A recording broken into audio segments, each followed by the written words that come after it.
حضرت سیدنا شعیب علیہ السلام کی قوم کا جو ہے وہ ذکر کیا گیا، اور اس میں ہے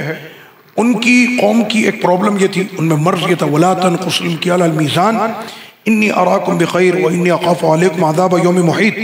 کہ اے میری قوم ناپ تول کے اندر کمی نہ کرنا میزان میں،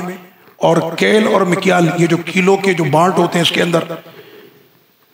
پتہ نہیں لوگ اپنے 10-5 روپے بچانے کے چکر میں کہاں پر چوری نہیں ہے۔ قرآن کا یہ حکم ہے ناپ تول کے اندر کمی کرنے والے، گوشت بیچنے والا ہو، سلنڈر بھرنے والا ہو، پیٹرول ڈالنے والا ہو، کوئی بھی ہو، اگر وہ یہ سارے کام کرتا ہے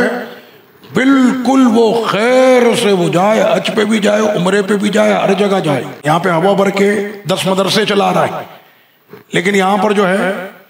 بات سمجھ میں آ گئی۔ میرے آقا علیہ السلام نے اس کے لیے فرمایا ہے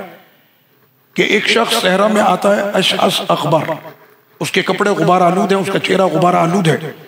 اور رب کریم کے حضور وہ عاجزی کا پیکر بن کے کہتا ہے یا رب یا رب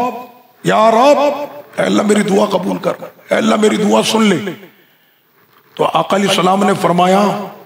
کہ یہ کیسے ہو سکتا ہے؟ فرمایا مطعمہ حرام ومشربہ حرام وغذی بالحرام فأنا یستجاب لذالک، اس کا کھانا بھی حرام ہے، یعنی جہاں سے وہ کما رہا ہے اس کی کمائی جو ہے حرام کی ہے، اور جہاں سے وہ پینے کے لیے اپنا انتظام کر رہا ہے اس کے پینے کا جو مقصد ہے وہ بھی حرام ہے۔ مطعم حرام، مشرب حرام، مقصد حرام، کمانے کی جگہ حرام،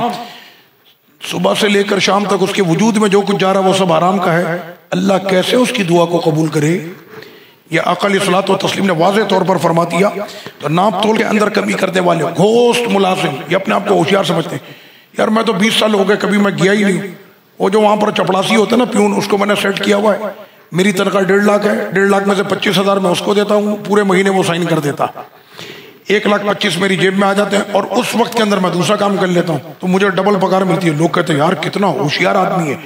بہترین کام کر رہا ہے۔ یہاں پہ انہوں نے اپنی قوم کو ڈرایا حضرت سیدنا شعیب علیہ السلام نے، اور فرمایا انی اخاف علیکم، کہ اے قوم میں تم پر ڈرتا ہوں کہ وہ دن جو عذاب جس میں گھیرے گا سب کو، اس دن سے میں تم کو ابھی سے ڈرا رہا ہوں، تیاری کر لو اس معاملے کو جس نے ہلکا سمجھا۔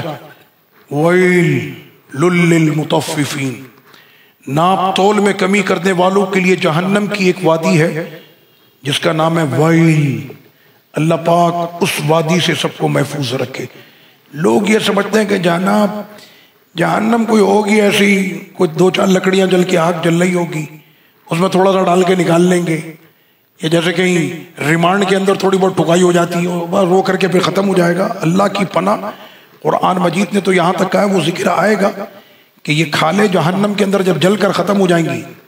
تو پھر اس کے اوپر جو ہے وہ تکلیف کا اثر نہیں ہوتا۔ رب نے فرمایا ہم کھال بدل کے ماریں گے۔ اللہ تعالی ہم سب پر اپنا کرم فرمائے۔